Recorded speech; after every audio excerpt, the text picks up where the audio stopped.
بینەرانی بەڕێز ئەو کاتتان باش بەخێربێنەوە بۆ پرۆگرامێکی دیکەی ڕوانگە. کۆمەڵک لە پەناخوازی سیاسی کوردستانی ئێرانێ لە سوێد دەژین کە بۆ ماوەی چەندین ساڵە داوای پەنابەریان کردو، بەڵام دەڵێن هێشتا لەلایەن ئیدارەی کۆچبەریەوە ئەو مافیان پێنەدراوە. گەلێک لەوان دەڵن بەڵگەیان بەدەستەوەیە و تەقدیمیان کردووە کە ئەوان ناتوان بچنەوە کوردستانی ئێرانێ. بۆ تاوتوی ئەم بژارەیە لەگەڵ بەڕێز ئاریل سادون پارێزەر لە سوێد و کوێستان خانمێ حوسێنی لە سوێد کەویش پەناخوازە قسە دەکەین. سپاسیان بەدەبوونی هەردوو وڵاتان دەکەم. کوێستان خانم بە پرسیاری یەکەم لە بەڕێستانەوە دەست پێ بکەم. ئەگە بە کورتی دۆخی خۆت بڵی لە چەند ساڵە لە سوێد دەژی و تا ئێستا چۆنەکە وەڵامێکی جدیان نەداویەوە؟ سلام کاتتان باش. من کوێستان حوسێنی لە ساڵی 2015 هاتمەتە وڵاتی سوێد 21 تا ئێستا مافی پەنابەرەتیم وەرنەگرتە لەم وڵاتەیە. وەڵێ هۆیەکە چییە؟ یانی وان دەڵێن چی؟ دەڵێت تۆ ئەو بەڵگانەی هێناوتە جێگەی باوەڕ نییە. جەنابتان نییە. بەڵێ باگەوە پرسیاری لە ئاریێل بکەین. کاک ئاریێل، بە پێی یاسای کۆچبەری چ شتێک پێویستە بۆی کە پەنابەرێک نیشانی بدە وەکو بەڵگە کە وەکو پەنابەری سیاسی یا هەر پەنابەرێکی دیکە وەربگیرێت؟ زۆر سپاس. خاڵی یەکەم ئەوەیە کە بەپێی قانونی پەنابەری لە هەموو وڵاتێکی دنیا پەنابەر ئەرکی خۆیەتی بیسەلمێنە کە پێویستی بە پاراستنی نێودەوڵەتی هەیە. واتە ئەگەر پەنابەرێک بێ بە وڵاتی سوید و خۆی تەسلیم کات و ئاماژە بە چالاکی سیاسی بات و باز لەوە بکە کە ناتوان بگەڕێتەوە بە وڵاتی خۆی، حکوومەتی سویدی دایرەی کۆچبەری سویدی خۆی بە دوواداچوون ناکات بۆ ئەوەی ئایا ئەم پەنابەرە بۆ ناتوانێت بگەڕێتەوە. ئەبێ پەنابەرەکە خۆی بیسەلمێنە لە ڕێی بەڵگە، لە ڕێی قسە و لە ڕێی مناقەشەی قانونی. طبعاً کە یەتە سەر بەڵگە چەند جۆرێک بەڵگە هەن. بۆ نمونە ئەگەر کەسێک چالاکی سیاسی هەبوو بێ ئەتوانێ بەڵگە با لەسەر ئەو چالاکیانە. ئەگەر مزاهرەی کردبێ، ئەگەر شتی نووسی بێت، ئەگەر چالاکی دیکەی هەبوو بێت ئەتوانێت ئەو بەڵگانە پێشکەشکە. بەڵگەیەکی دووەم تەییدی حیزبیە. بەڵام ئەم تەییدی حیزبیە زۆر پەنابەر لە وڵاتی سوید خەڵە ئەکەن لە تەسلیمکردنی ئەم تەییدانە. طبعاً دایرەی هیجرە معلوماتی عامیان هەیە لەسەر وڵاتی ئێران و بە تایبەتی وەزعی کوردانی ڕۆژهەڵات. ئاگادارن کە حیزبەکانی ڕۆژهەڵات لە خۆیانەوە تەیید نانووسن بۆ هەموو کەسێک. تەییدێک کە ئەنووسرێ بۆ پەنابەرێکیان لە مەکتەبی ڕئیسیەوە دەرەچێت هی ئەو حیزبە و ڕاستەو خۆ ئەنێردرێ بۆ دایرەی پەنابەرین. تەسلیمی پەنابەرەکە خۆی ناکرێت خۆی بیبا بۆ دایرەی هیجرە تەسلیمی بکە. ئەم دوو خاڵانە زۆر پەنابەر هەڵە ئەکەنەوە. تەییدی حیزبی خۆیان ئەیبەن تەسلیمیەکەن، ئەلەوێش دایرەی هیجرە ئەزانێت ئەو تەییدە ئەسلی نییە، چونکە تەییدە ئەسلەکە قەت نادرێتە دەست پەنابەرەکە، خۆی ڕاستەوخۆ ئەنێردرێ بۆ لای حکوومەت. کوێستان خانم، تۆ بە پێی ئەو قسانێک کە ئاریێل کردی، ئەتوو بەڵگەی پێویستت داوە تا ئیدارەی کۆچبەری تا ئێستا؟ بەڵێ، من بەڵگەی پێویستم داوە. من ئەندامی ئەو حیزبم و دوای ئەوە تەییدی حیزبم بۆ هاتووە هەم لە کوردستانەوە هەم لە فەڕەنساشەوە.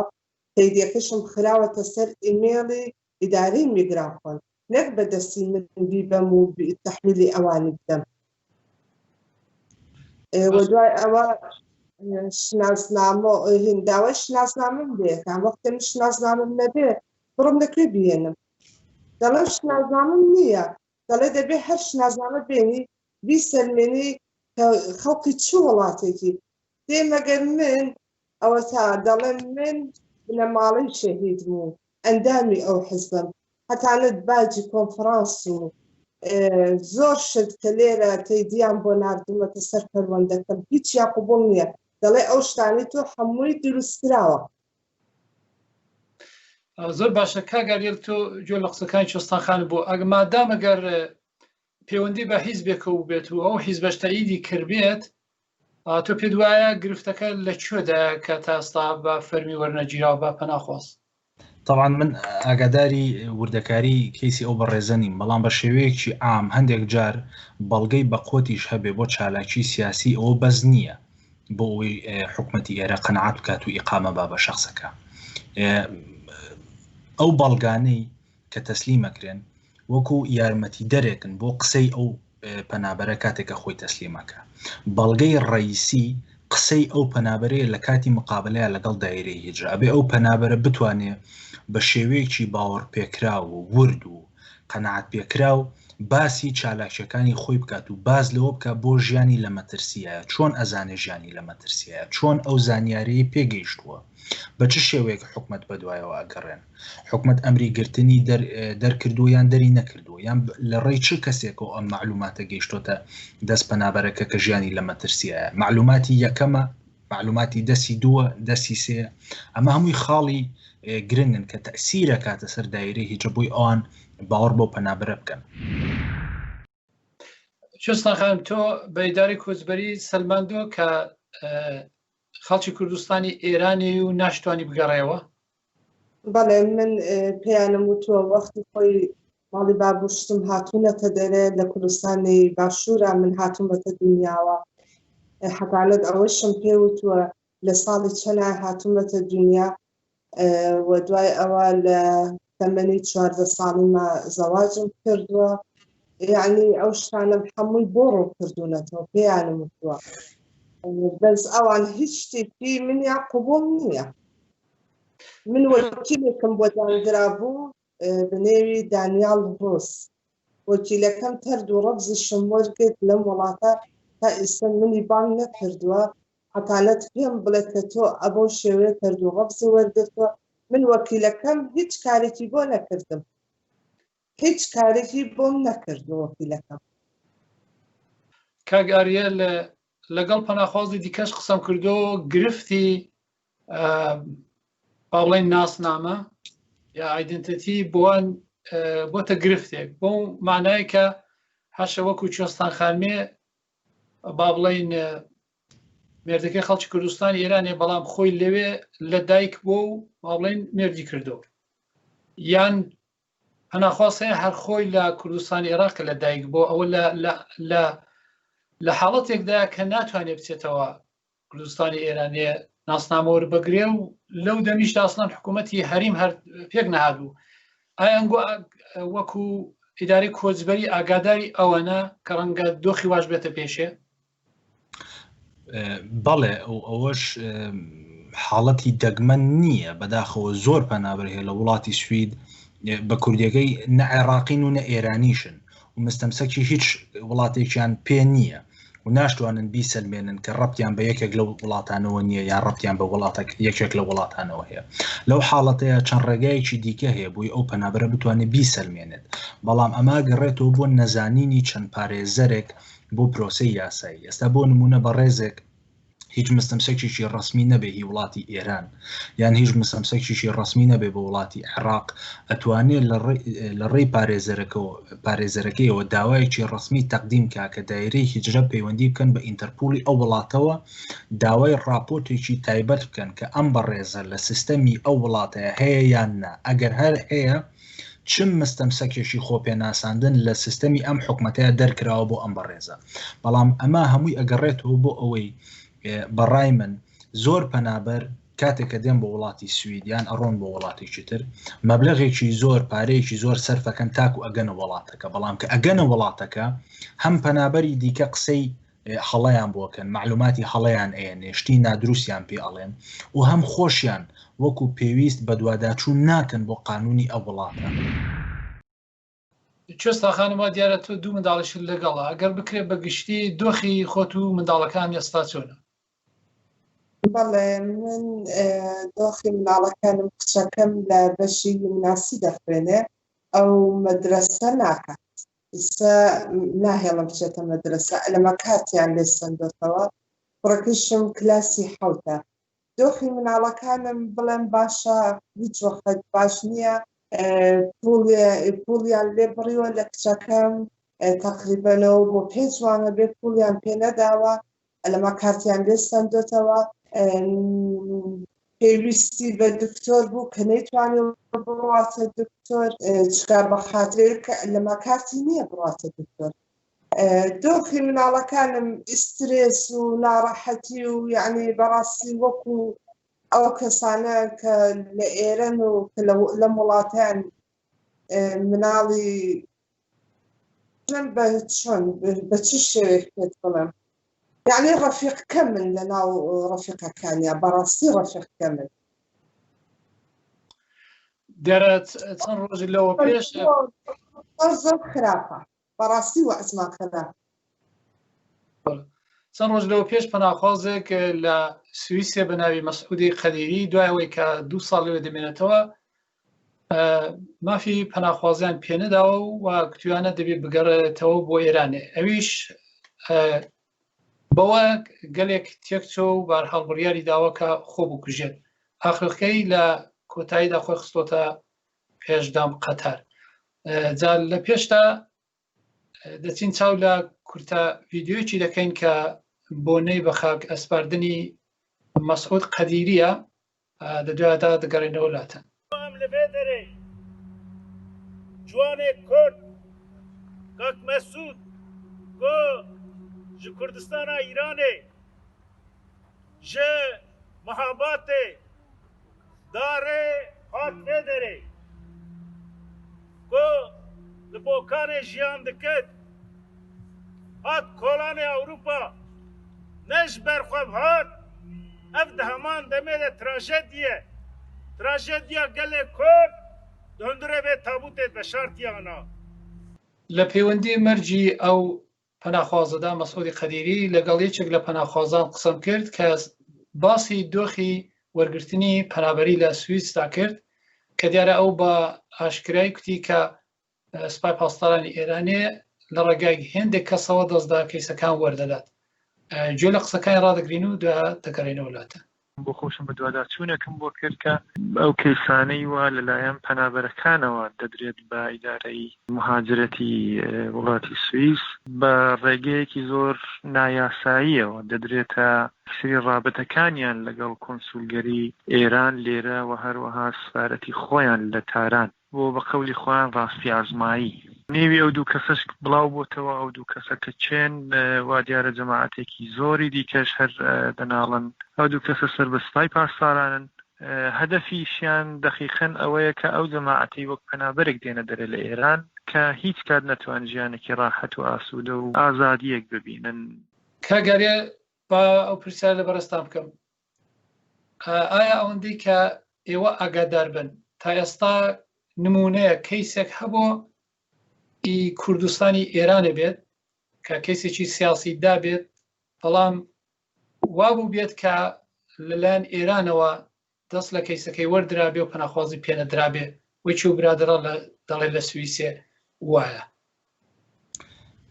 من ئاگاداری هیچ حاڵەتێکی وان نیم کە دەستکاری کەیسەکەی کرابێت و ئیقامەی وەرنەگرت بێ بەعکسەوە لەو حاڵەتانەی کە توانیویەتی بیسەلمێنێ حکوومەتی ئێرانی بە بەردەوامی محاوەلاکەن تەسیر بکەنە سەر کەیسەکەی ئەو حاڵەتانە لەو حاڵەتانە پەنابەرەکە ئەوانەی من ئاگادار بم ئیقامەی وەرگرتەوە بەڵام ئەوە شتێکی ڕوون و ئاشکرایە لە وڵاتی سوید بۆ نمونە مانگی 12 پار شخصێک لە وڵاتی سوید هاوڵاتیەکی عێراقی حکم درا بە 2 ساڵ زیندان لە بەرۆی جاسووسی کردبوو لەسەر پەنابەر بۆ حکوومەتی ئێرانی ئەوە شتێکی ڕوون و ئاشکرایە کە حکوومەتی ئێران لە وڵاتی سوید چالاکە لە ڕێی چەند کەسێکەوە بە دوواداچوون بۆ پەنابەرەکات بەڵام حکوومەتی سویدی ڕای فەرمی حکوومەتی سویدی ئەوەیە هەڵێ حکوومەتی ئێرانی تەنها بە دوواداچوون بە ئەو کەساناکە کە گرنگن بەس لە بەروی حکوومەتی ئێرانی لە سوید چالاکە معنایەوە نییە هەچ کەسێک خەڵکی ڕۆژ هەڵات بوو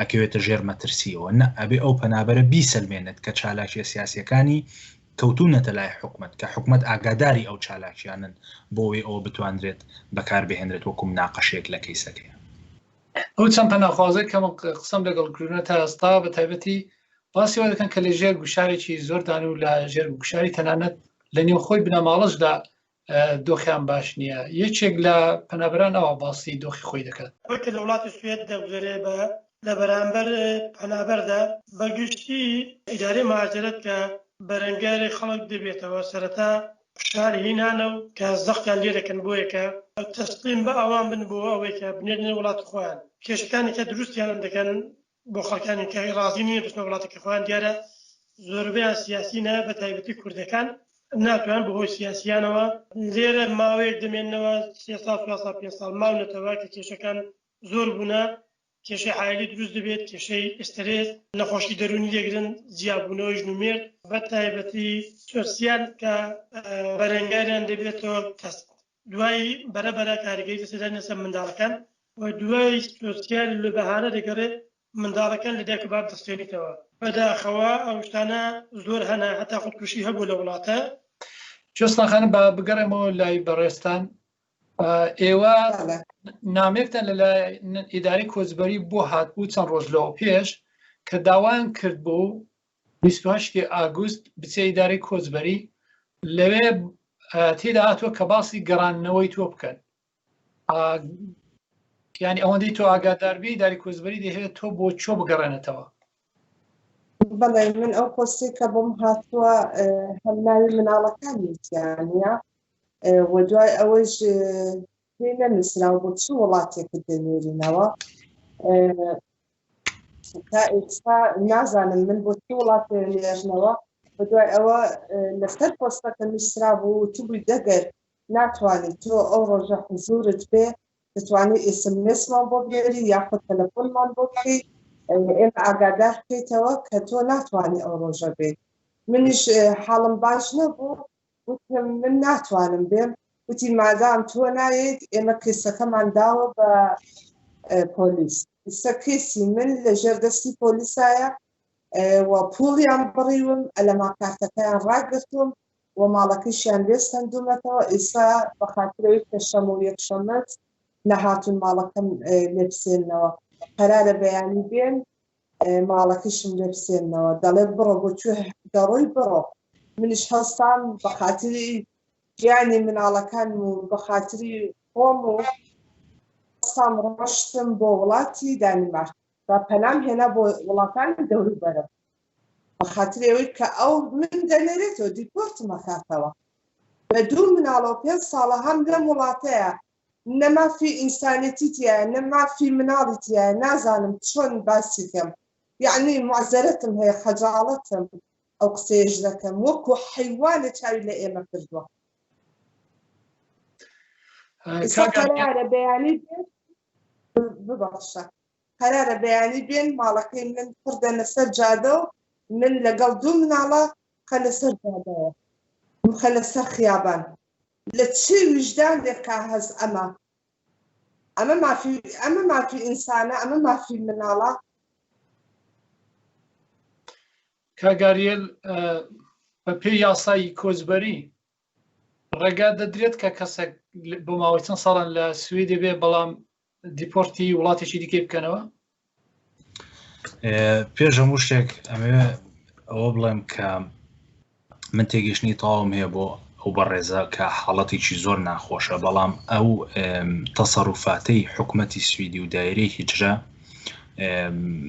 وەکو حربێکی نەفسی وایە لەگەڵ ئەو کەسانەی کە قەراری تڕد و ڕەفسیان وەرگرتووە مەبەستیشیان لەم تەسەڕوفاتە ئەوەیە کە پەنابەرەکان تااقەتیان بچێت و خۆیان سوید بەجێ بێڵن چکە گەرمەعاشیان نەبێت و ماڵیان نەبێت و مافی خەستەخانەیان نەبێت هیچ کەسێک ئامادە نییە لە وڵاتی سوید دابنیشێت. لەبرو شتێکی زۆر ناخۆش و شتێکی نائینسانیە بەڵام بەداخەوە بەشێکە لە استراتیجیای حکومەتی سویدی کە بەو شێوەیە معاملە لەگەڵ پەنابەراکەن. سەبارەت بە پرسیاری بەڕێستان بۆ ئەوەی حکومەتی سویدی بتوانێت کەسێک بنێرێتەوە بۆ وڵاتێک ئەبێ پێش هەموو شتێک دیاری بکە ئەو شەخصە بۆ کام وڵاتە ئەنێردرێتەوە و دوایەوە کە قەراریدا ئەو پەنابرە بنێرێتەوە بۆ وڵاتێکی دیاری کراوە ئەبێ ئەو پەنابرم تراڤل دۆکیومنتی پێبێ ئەبێ شتێکی پێبێ بتوانێت سەفەرکا بۆ وڵاتە جا ئەم بەڕێزە بۆ نمونە نە مستەمسەکێکی ئێرانی پێبێت نە مستەمسەکێکی عێراقی پێبێت ناتوانن بینێرنەوە بۆ وڵاتە بەڵام مەوزوعەکە تەنها حربی نەفسیە بۆی ئەم بەڕێزە خۆی تااقەتی بچێت و وڵاتەکە بەجێ بێڵێت. باشە کاگارێل پرسیارەکە لێرە ئەوەیە بۆچی پێشتر باسمان کرد بۆگە و کاک مەسعودی قەدیری کە دوای 2 ساڵان وەڵامیان نەداوە تۆ خۆی خستۆتە بەرخەتەر دیداری کوزبەری بیریەوە ناکاتەوە کە کەسێک بە تایبەت کە منداڵی هەیە و لەوێ لە باڵین ماوەی چەندین ساڵان لەوێ بوو شاید دەست بداتە کارێک کە ینی دەدوادا قەرەبووی نەکرێتەوە. بەداخەوە لە سوید وەکو پێویست حساب بۆ لایەنە نەفسیەکە و ئینسانیەکە ناکرێت کاتێک پەنابەرێک یەتە وڵاتی سوید وەزعی خراپە زۆر ماندووە هەندێک جار حکومەت وەکو پێویست بیر لەوە ناکاتەوە کە ئەگەر بە شێوەیەکی باش معاملە لەگەڵ ئەم پەنابەرەیان نەکەن ئەو پەنابەرە لەوانەیە وەکو ئەو بەڕێزە کۆتایی بە ژیانی خۆی بێنێت. بەڵام دایرەی هیجرە لە وڵاتی سوید کاتێک کە پەنابەرێک بۆ نمونە لە مقابلەیە ئەڵێ ئەگەر هاوکاریم نەکەن خۆمە کوژم یان ئەگە یارمەتیم نێن خۆمە کوژن دایرەی هیجرە وەکو هەڕەشەیەک وەرەگرێت لەبەرەوە لە وڵاتی سوید پەنابەرێک ئەسڵەن ئەو قسەیە بکات کە بڵێ بیر لە خۆ کوشتنە یان شتێکی ئاواکەمەوە زۆر مەترسیدارە چونکە لێرە وەکو هەڕەشەی لی تێگەن. کاک ئاریێل تەنانەت لە قانونی دادگاشداوە پێداهاتنەوە هەیە پێداهاتنەوە بەسەر کەیسدا ئایا ئیداری کۆزبەری هیچ ڕێگایەکی بۆ وانە هێشتۆتەوە کە سەر لە نوێت جارێکی دیکە بەسەر کەیسەکەیدا بچنەوە و داوای بەڵگیان لێ بکەن؟ لێرە پرۆسەیەکی تایبەت هەیە کە بەپێی مادەی قانونی پەنابەر مادەی 12 و 12 پێوترێ ئەویژەوەی ئەگەر پەنابەرێک پاش تەڕد و ڕەفز هۆکارێکی تازە بێتە پێشەوە کەوا لەو پەنابەرە بکە ناتوانێت بگەڕێتەوە بە وڵاتی خۆی ئەتوانێت داوای ئەوە بکە کە کەیسەکەی بۆ بکرێتەوە جارێکی دیکە. بەڵام ئەگەر پەنابەرێک تەڕد و ڕەفز وەرگێت پاش ماوەیەک بەڵگەیەکی تازە پیا بکات بۆ کەیسەکەی ئەوە شتێک نییە کەوا لە حکومت کە جارێکی تر تەماشای کەیسەکەی بکەنەوە. وەکی پێشتری جاماژەم پێدا بەشێکی بەرچاو لەو پەنابەرانە دەڵێن ئەگەر ڕێگەبامدن بۆ خۆمان کار دەکەین بۆ خۆش دەزانی لە نێو سوێدێ هێندێک کەس پیان وایە ئەو کەسانی پەنابەر کاتونە لە ڕێگای سۆشیالەوە ینی دەژین بە قەولیوان لە بازەکە حکوومەت بازیوان دەستێنێدا بەو پەنابەرانە بەڵام ئەوانە دەڵێن ئەگەر تەنانەت ڕێگەمان پێدەن خۆمان کار دەکەین ئەمەش نابێتە بەڵگەیەک بۆی کە ڕامبگرن ئەویان نەچێتە قاڵبی سیاسیە حکومەت چۆن ئێوێ ئینسان بەکاربێنێت و ئەو پەنابەرانە بەکاربێنێت ئایا بۆ شتێکی باش یان بۆ شتێکی خراپ. بەڵام لە وڵاتی سوید بەداخەوە زۆر پەنابەر هەیە لەو دەقەوی هاتوتە وڵاتی سوید کارەکات زەڕیبە ئەیات و هاوکاری ئەم حکومەتەکە بەڵام لە کۆتاییە قەرارێکی تەڕد و ڕەفز وەرەگرێت. پەنابەریش هەیە لەو دەقەیە کە یەتە سوید هەتاکو ئیقامە وەرەگرێ ڕۆژێک لە ڕۆژان ئیشی نەکردو حکومەت هەر ئیقامەیاتێ هۆکارەکە ئێمە گەڕێتەوە بۆ ئەوەی کە حکومەت تەنانەت سێری یەکش دەکات سێری ئەواکات ئەم پەنابەرە پێویستی بە پاراستنی نێودەوڵەتی هەیە یان نە. ئەگەر پەنابەرەکە ئیش بکات ئیش نەکات هیچ فەرق ناکات بۆ ئەو قەرارەی دایرە هیچ ئایا ئیقامەی بەنیان نا تاکە شت کە گرنگە ئایا ئەم پەنابەرە مەترسی هەیە لەسەر ژیانی لە کاتێکا بگەڕێتەوە بۆ وڵاتی خۆی ئایان نە. کاگاریەل هیچ دەرفەتێک هەیە لە وڵاتێکی باڵێ وەکو سوێد ڕاکەوەرناگیریە بچێتە وڵاتێکی دیکە داوای پەنابەری بکات یا ڕێگای پێ نادرێت؟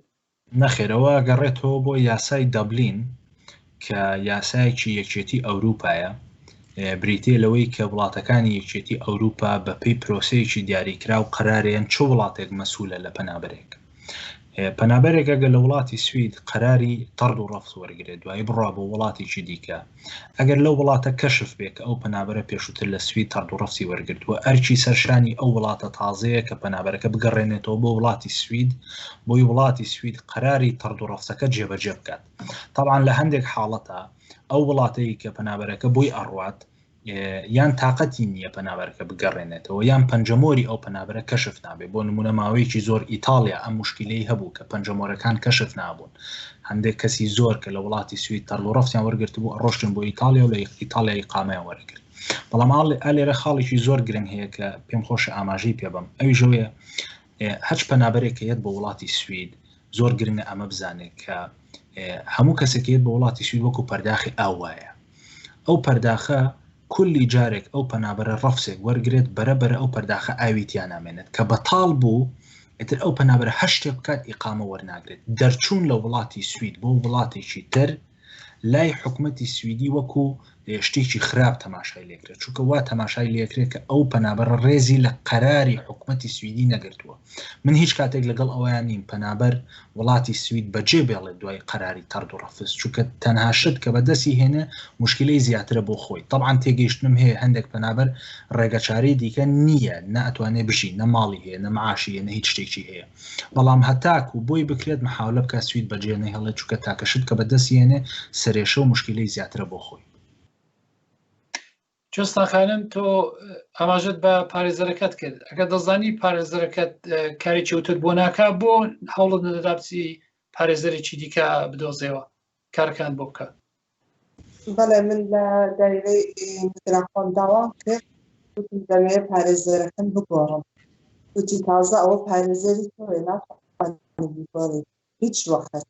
من پارێزەرەکەم باوەڕ کە حتانەت پۆستیشی بۆ ناناردم بچمە ئۆفیسەکەی، بە تەلەفۆن بە ئێسەمێزەوەی ئەو ڕۆژە وەرە بۆ ئەوێ هەر کەسێ محامی هەبێت بەر لەوە 3 ڕۆژ 4 ڕۆژ بەر لەوە تەلەفۆنی بۆکە یاخود پۆستی بۆ دەنێرێ دەڵێ ئامادەیت بێ.